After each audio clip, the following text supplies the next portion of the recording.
to a head, I expect there to be riots in the streets, arrests on an unprecedented scale, and martial law enforced by the U.S. military.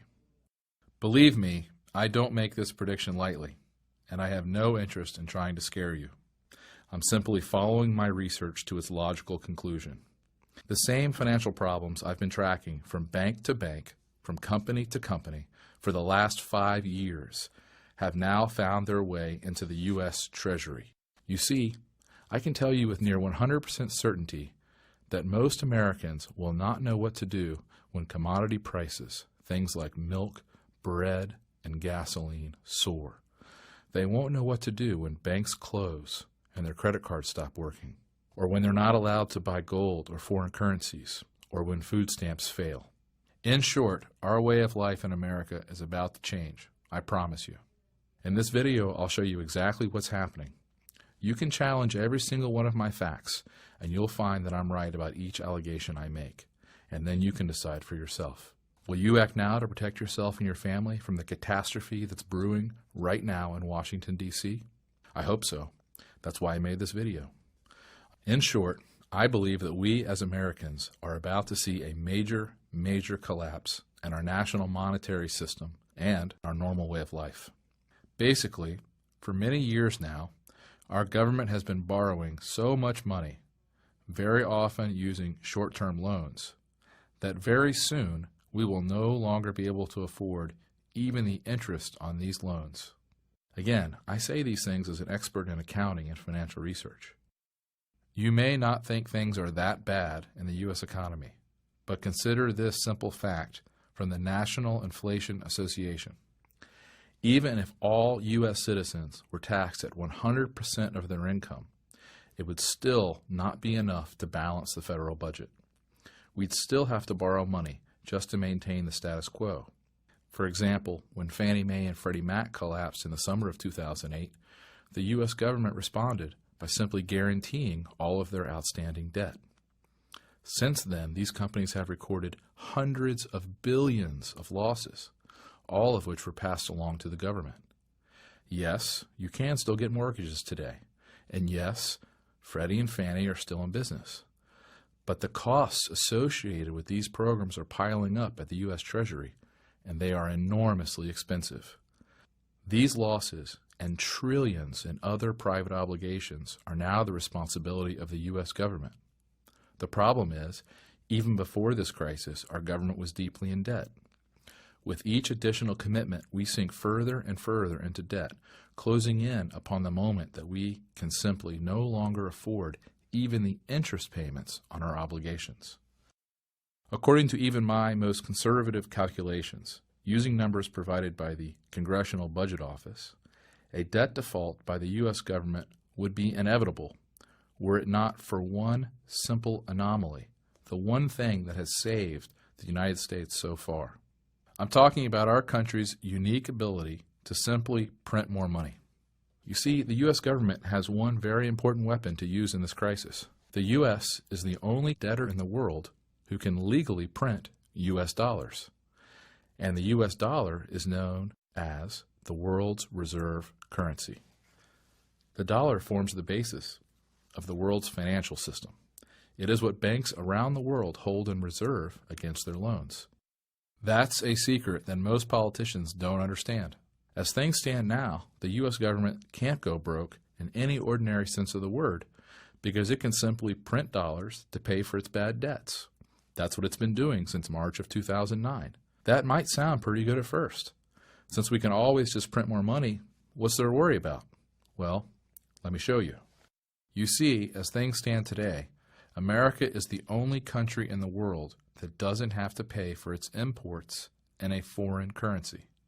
Let's say you're a German and you want to buy oil from Saudi Arabia. You can't just pay for your oil in German marks or the new euro currency because oil is priced in U.S. dollars. So you have to buy dollars first, then you buy your oil. And that means the value of the German currency is of great importance to the German government. To maintain the value of its currency, Germans must produce at least as much as they consume from around the world. Otherwise, the value of its currency will begin to fall, causing prices to rise and its standard of living to decline.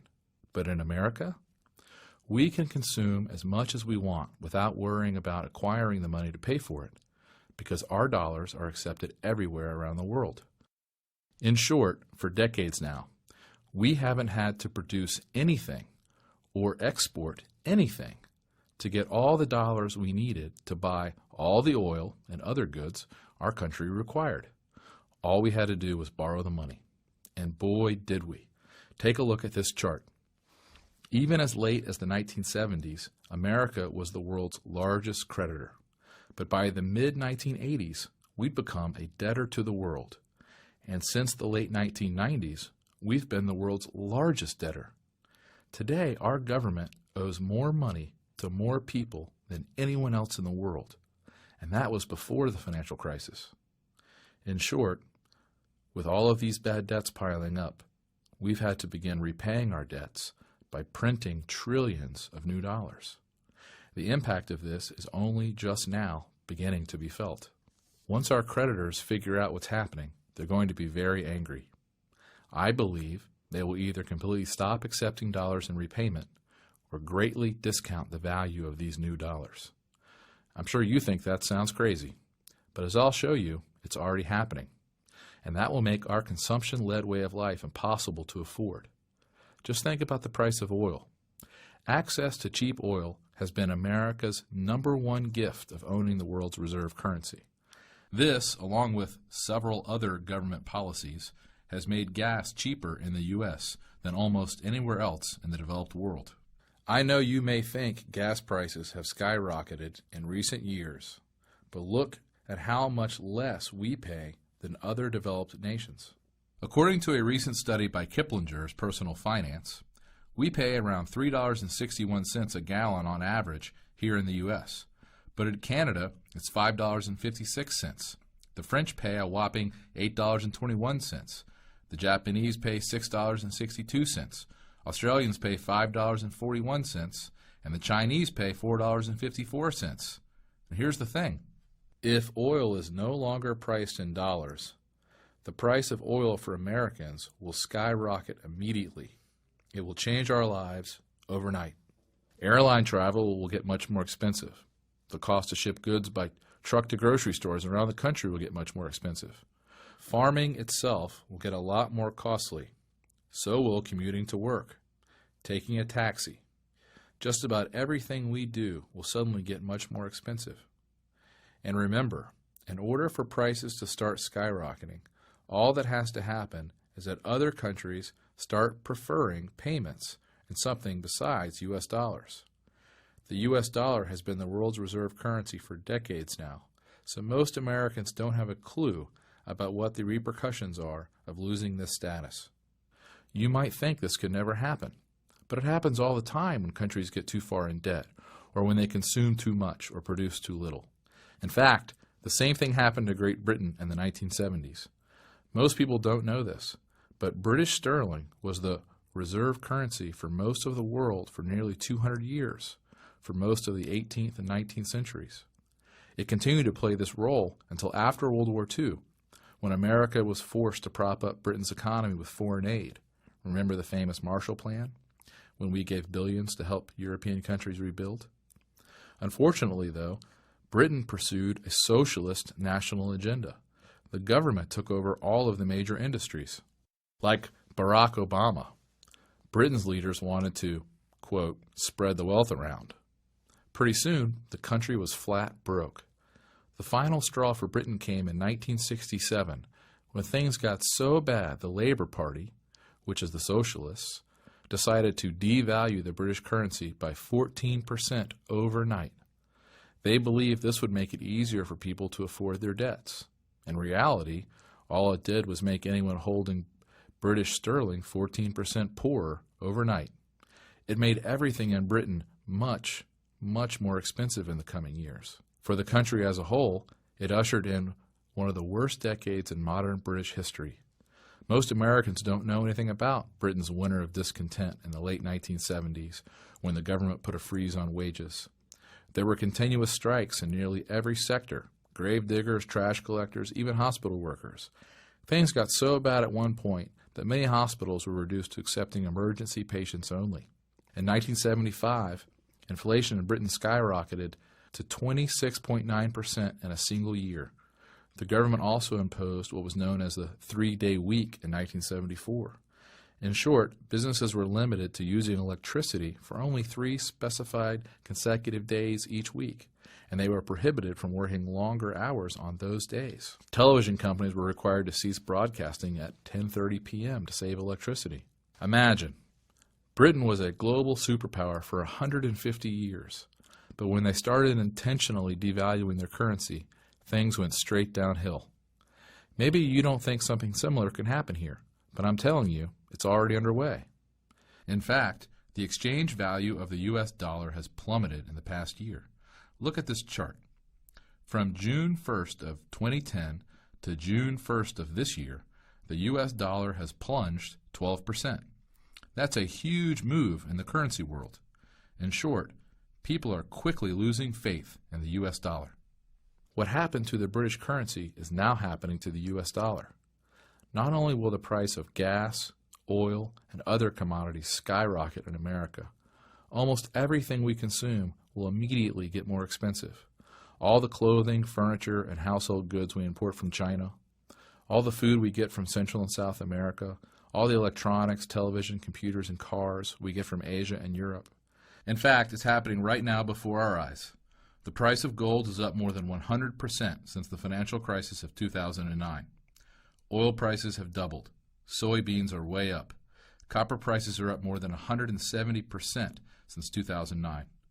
Cotton prices are up 80% in just the past year. As Wesley Card, the head of a clothing company that includes brands like Dockers and Anne Klein, was quoted by the New York Times, "It's really a no-choice situation. Prices have to come up." This chart shows how much a few key commodities have skyrocketed in price just since the beginning of 2009. Of course, skyrocketing commodity prices are just the beginning. There are other disastrous consequences to the U.S. dollar losing status as the world's reserve currency. For example, there would be much less demand for U.S. dollars around the globe, so interest rates will skyrocket. Instead of getting a mortgage at today's incredibly low rates of 4.5%, it might cost you 8%, or even 10%, or 15%.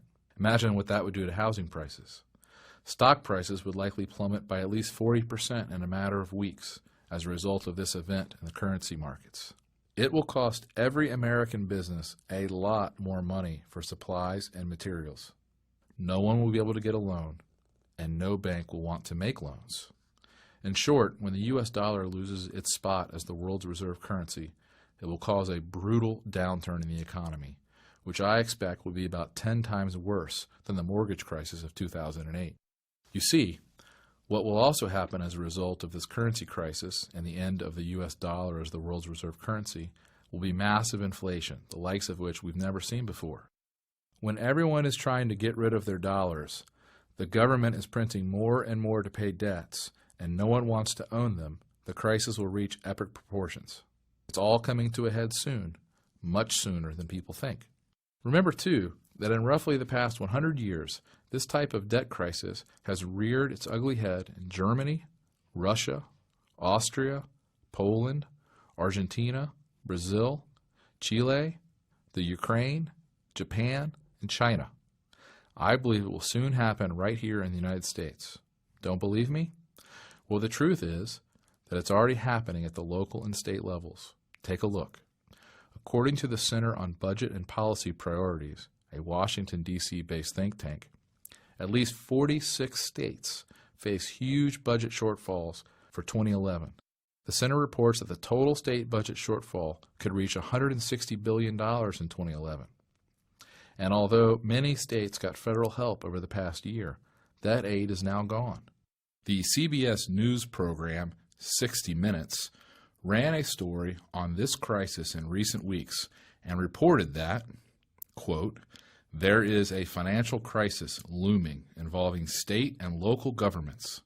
The states have collectively spent nearly $500 billion more than they collected in taxes. There is also a $1 trillion hole in their public pension funds." So, what are these desperate governments trying to do? You won't believe their proposals. The state of Arizona, for example, announced in early 2010 that it is selling $735 million worth of government-owned buildings, but will still occupy them by paying a 20-year lease. The government is selling the legislative buildings, the House, the Senate, the state Capitol Executive Tower, the state fairgrounds, even prisons. In California, the state has taken the radical step of opening its prison doors and releasing thousands of inmates. About 11% of the state budget goes to the penal system. That's more than they spend on higher education. So California is slashing the number of inmates by 6,500 people next year. In other words, they're cutting loose about 4% of the prison population. Incredibly, other states, including New York, may do the same thing.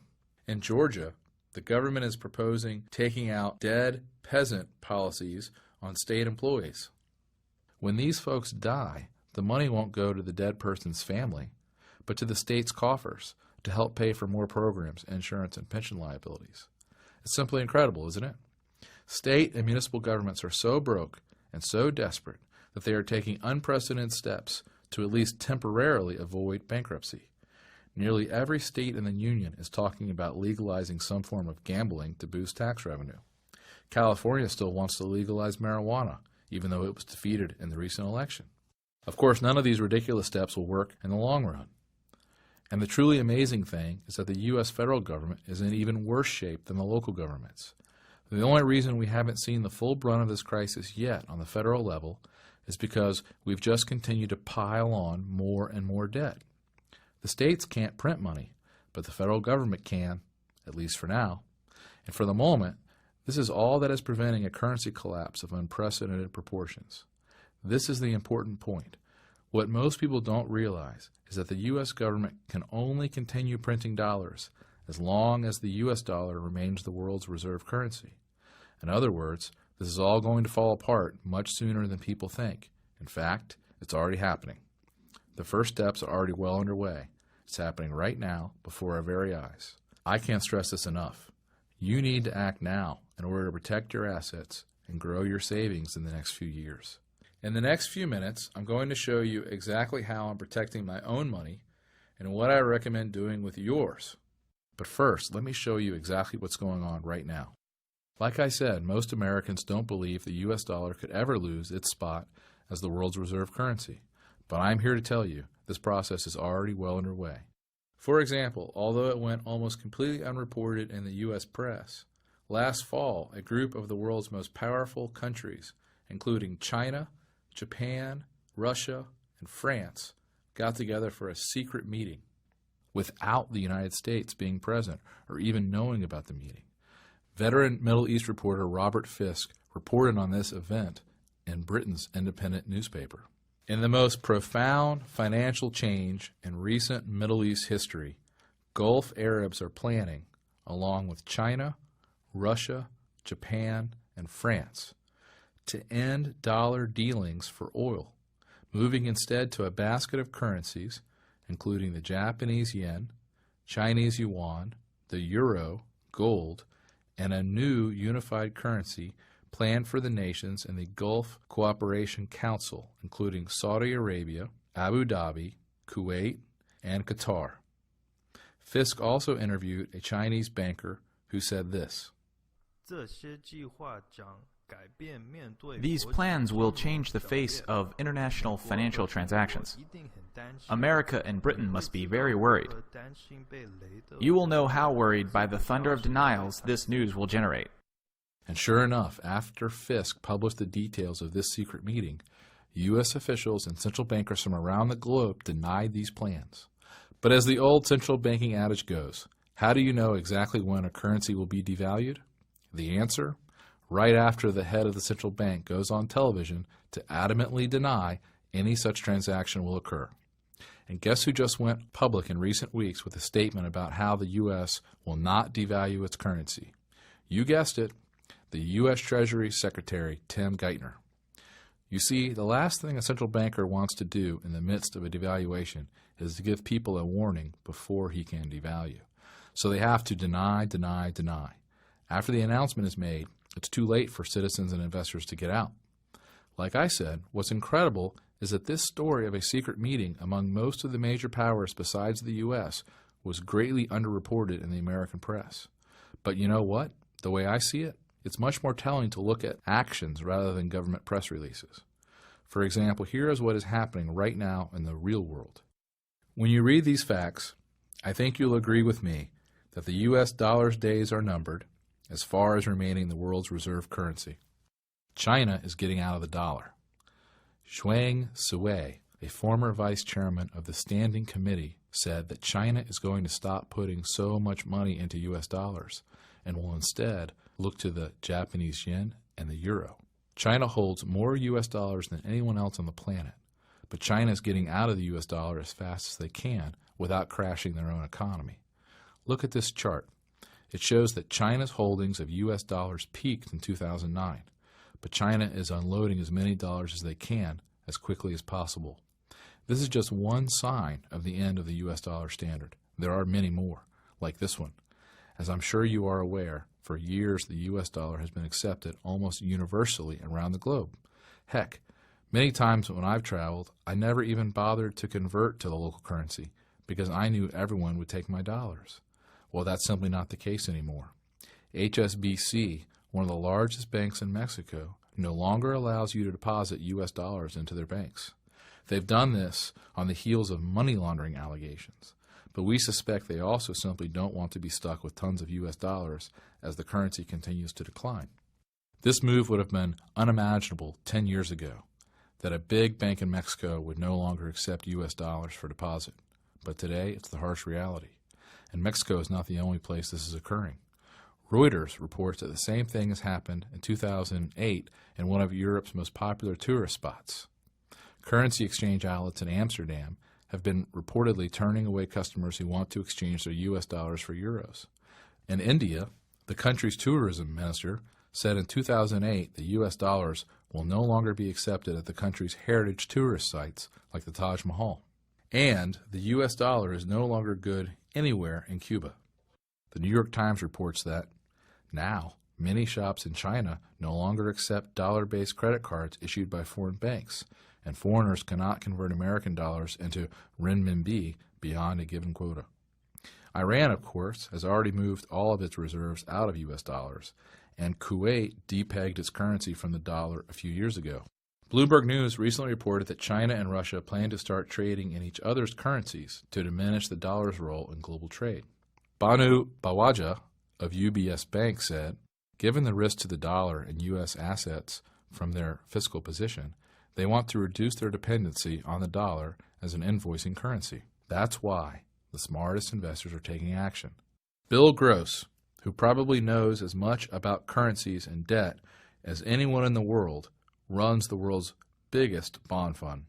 He was quoted by Bloomberg.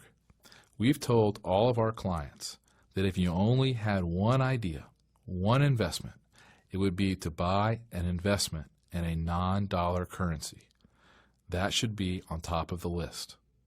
Jim Rogers, one of the world's most successful multimillionaire investors, writes, the dollar is not just in decline, it's a mess.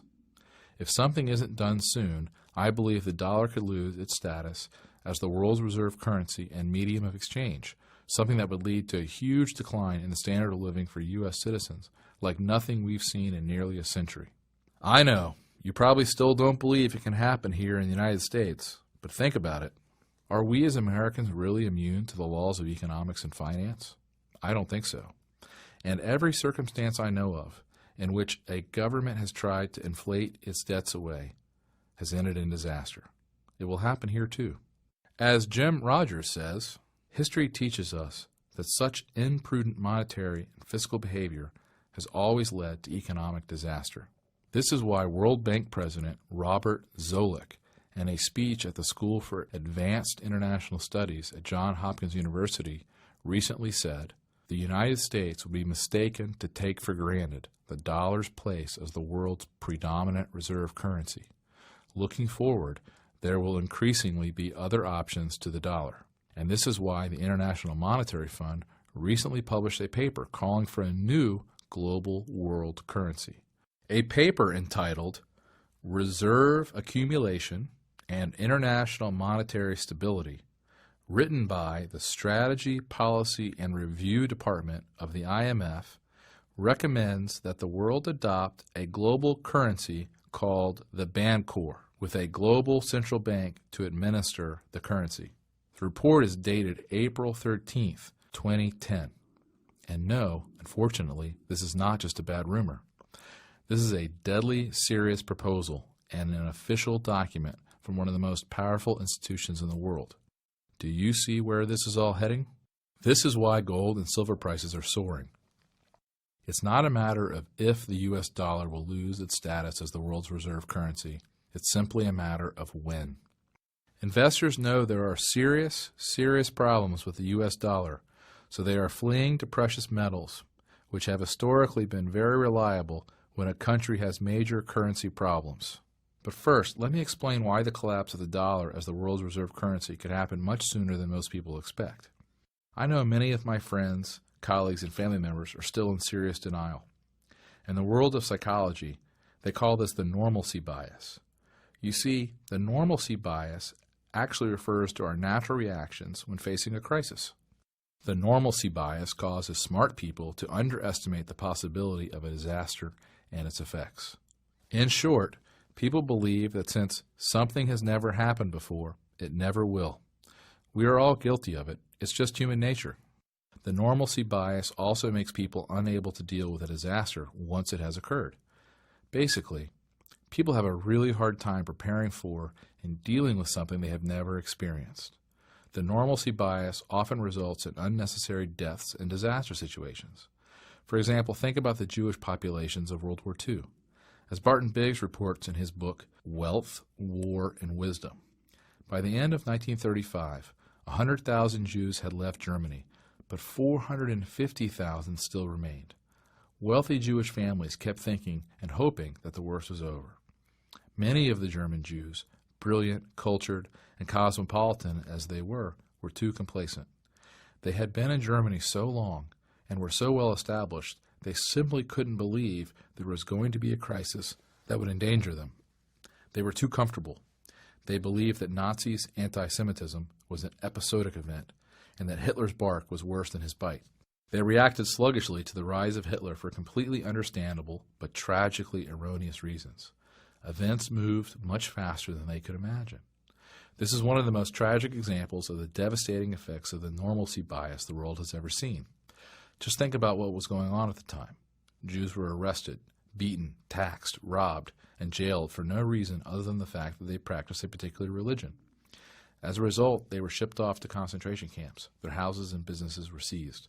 Yet most Jews still didn't leave Nazi Germany because they simply couldn't believe that things would get as bad as they did. That's the normalcy bias, with devastating results. We saw the same thing happen during Hurricane Katrina.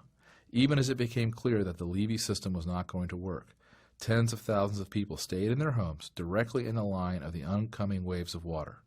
People had never seen things get this bad before, so they simply didn't believe it could happen. In Haiti, in Pakistan, and other third world countries, sure. But they never thought something like that could happen in our country. And as a result, nearly 2,000 residents died. Again, it's the normalcy bias. We simply refuse to see evidence that's right in front of our face because it is unlike anything we have experienced before. The normalcy bias kicks in, and we continue to go about our lives as if nothing is unusual or out of the ordinary. Well, we're seeing the same thing happen in the United States right now. We have been the world's most powerful country for nearly 100 years. The U.S. dollar has reigned supreme as the world's reserve currency for more than 50 years. Most of us in America simply cannot fathom these things changing. But I promise you this, things are changing, and faster than most people realize. For a moment, just look at a tiny fraction of the evidence around us. Did you know that there are now nearly 43 million Americans on food stamps? That's around 14% of the entire population.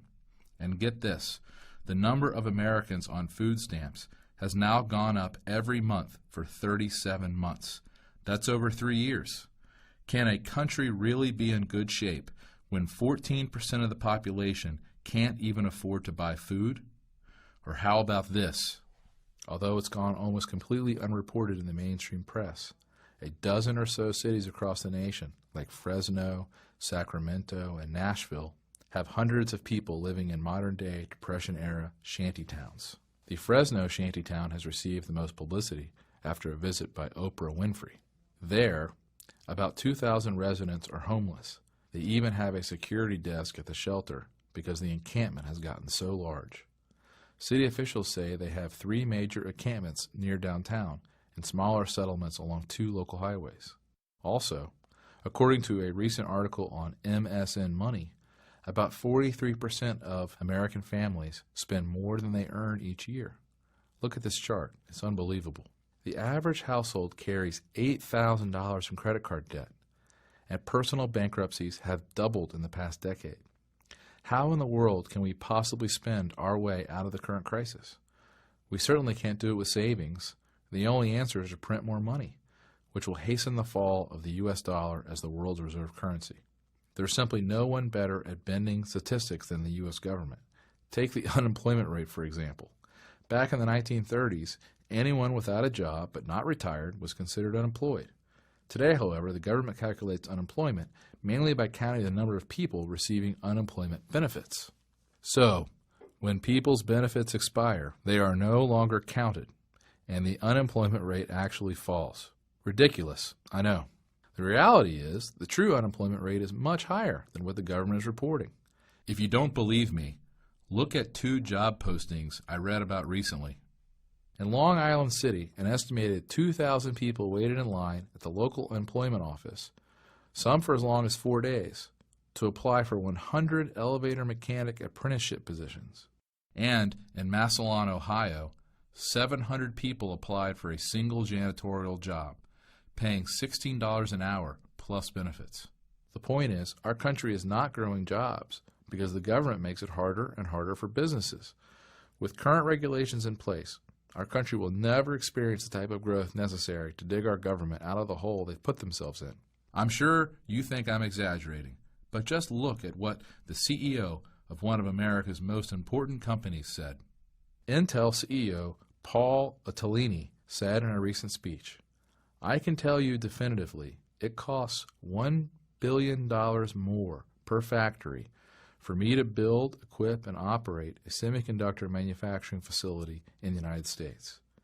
He said that 90% of the additional costs are not from higher labor rates, but from higher taxes and regulatory charges, which other nations simply don't impose. Cypress Semiconductor CEO T.J. Rogers agreed that the problem is not higher U.S. wages, but anti-business laws. He was quoted in an interview with CNET News. The killer factor in California for a manufacturer to create, say, 1,000 blue-collar jobs is a hostile government that doesn't want you there and demonstrates it in thousands of ways. Few Americans today realize that we have the second highest corporate tax rate in the world. And since Japan's new prime minister just announced that he plans to reduce the country's corporate tax rate by 15%, the U.S. could soon have the highest corporate tax rate in the world. Why would anyone want to start a business here when they can do it for less money and keep more of the money they make by locating elsewhere? It's just another good reason to avoid the U.S. dollar. The point is, the cards are seriously stacked against us. This looming currency crisis is inevitable. Almost every state in the country is on the verge of bankruptcy. We have borrowed an impossible amount of money, which we will never be able to pay back. Our economy is an absolute mess. Taxes are sky high already, and will certainly go much higher over the next few years. And nearly all of the world's major financial players are preparing for an alternative to the U.S. dollar as the world's reserve currency. To me, it is so obvious that we are about to experience a serious currency crisis that I can't believe people can deny this reality with a straight face. Again, if you don't believe a currency crisis is coming, just take another look at the price of gold and silver compared to the U.S. dollar over the past decade. It's obvious that smart investors want to hold gold and silver, not U.S. dollars. Anyone with any sense or basic understanding of economics can tell the U.S. dollar is doomed, and it's going to have major repercussions, which the average American has not yet even considered. Here are the specific steps you should take. Step number 1. Get some of your money beyond the reach of the U.S. government. It's perfectly legal and a lot easier than you think. I know you probably don't believe me when I tell you that the U.S. government is going to implement policies to save itself, which are unimaginable right now. But remember, desperate governments will do very desperate things. That's why they outlawed the ownership of gold 80 years ago. That's why they are already talking about nationalizing automatic 401k and retirement plans, and why it might soon be against the law to open a foreign bank account or to move your money overseas without paying outrageous taxes. Step number 2, how to acquire the world's safest assets, which are likely to perform best during this period. What I'm talking about here is buying as much gold and silver as you can reasonably afford. I know, gold has had a huge run, jumping more than 400% in the past decade. But believe me, when the U.S. dollar loses its status as the world's reserve currency, this early run is going to be a mere afterthought. I will be surprised if gold does not reach $5,000 or $6,000 an ounce in the next few years. The smartest money managers in the world, people like George Soros, David Einhorn, and John Paulson, have all recently taken huge positions in gold. And I think you are crazy not to do the same. And what about silver? Well, I believe silver will serve a unique role during this currency crisis. Let me explain. For most of recorded history, the price of gold has been around 16 times the price of silver. This ratio, the so-called silver ratio, has fluctuated from time to time based on silver discoveries and attempts by governments to regulate the silver to gold ratio. But in a free market where demand for silver as money exists, I'd expect the natural supply and demand balance to lead to a silver price around 1/16 the price of gold. Based on the historical ratio, with the price of gold around $1,500, the price of silver should be over $90. It's not, of course. Today, silver is trading around $34. Today, then, gold is selling for more than 44 times the price of silver. What explains the difference between hundreds of years of history and today?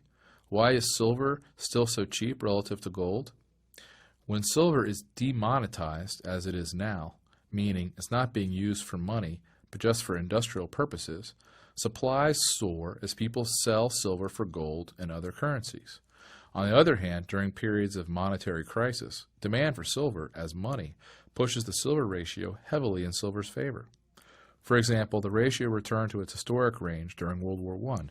It happened again in the early 1970s when Nixon abandoned the gold standard. It also happened most famously in 1979-1980, when it seemed as if America was really entering a serious money crisis. Most people don't know this, but silver is actually the best performing asset of this century, not gold. As my multimillionaire friend and currency expert Chris Weber pointed out, gold has risen from $256 to $1,500 since 2001. That is a rise of over 500%. Silver has risen from $4.02 to $34. That is a rise of 845%.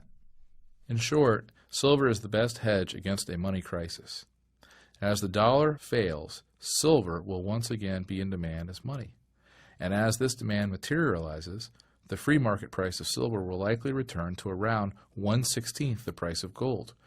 When gold hits $2,000 an ounce, assuming the price of gold is 16 times the price of silver, silver should be worth about $125 per ounce. And my friend Chris Weber believes silver will likely hit $187 an ounce. If that happens, you could make gains of around 450% if you invest at today's prices. Remember, the government is not going to save you. You can either let things happen to you, or you can take a few simple steps and take charge of your family's fate.